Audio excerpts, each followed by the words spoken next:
Сәлем достар, сіздермен бірге Азамат KZ арнасы.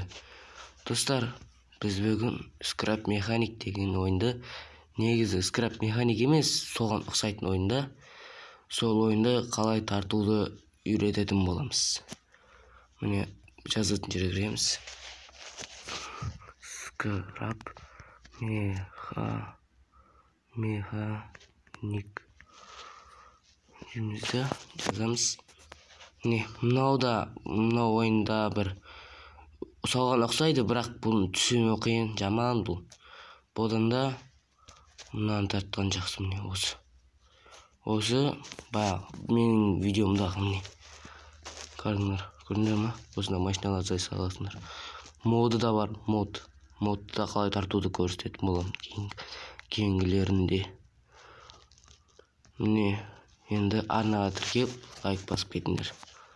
Давайте.